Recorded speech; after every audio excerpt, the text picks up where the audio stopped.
আসসালামু আলাইকুম গাইজ, আজকে আমরা কোরবানির মাংস কিভাবে রান্না করতেছি দেখেন। এভাবে মাংসটা তাজা মাংসটা এভাবে রান্না করলে কিন্তু খুব মজা। আর হচ্ছে প্রথমে পেঁয়াজ দিয়ে দিলাম, তারপরে দিয়ে দিচ্ছি আদা, তারপরে দিয়ে দিলাম রসুন, তারপরে দিয়ে দিলাম হলুদের গুঁড়া, তারপরে দিয়ে দিব মরিচের গুঁড়া,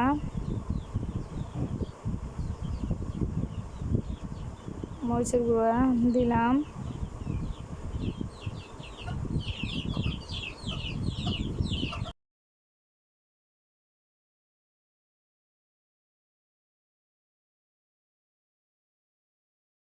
দিয়ে দিলাম আস্তা মশলাগুলো।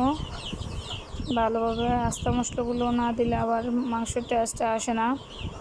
এগুলো ভালো করে দিয়ে তারপরে দিয়ে দিব আমরা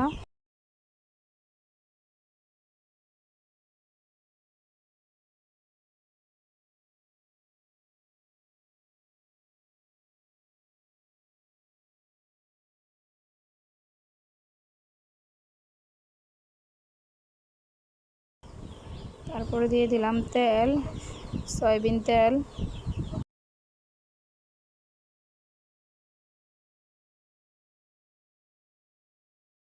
সয়াবিন তেলটা দিয়ে দিলাম,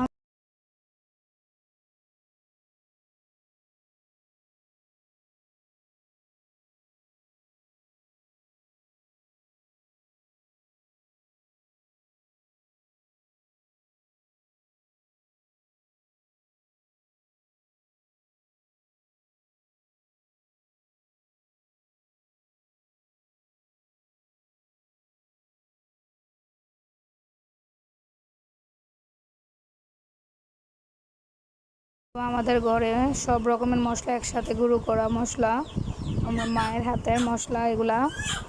তারপরে দিয়ে দিলাম মশলার গুঁড়ো দিয়ে সব কিছু ভালোভাবে একটু মেখে, তারপর যত ভালো মাখা হবে তত মাংসটা খেতে টেস্ট হবে।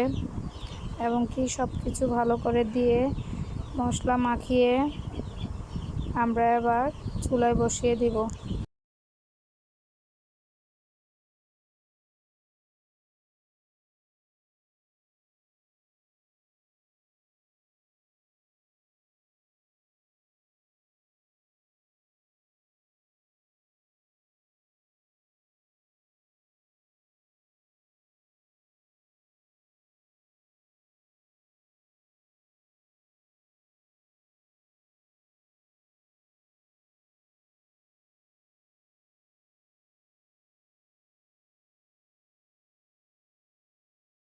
এই যে মাখার ফলা শেষ, এখন চুলায় বসিয়ে দিলাম।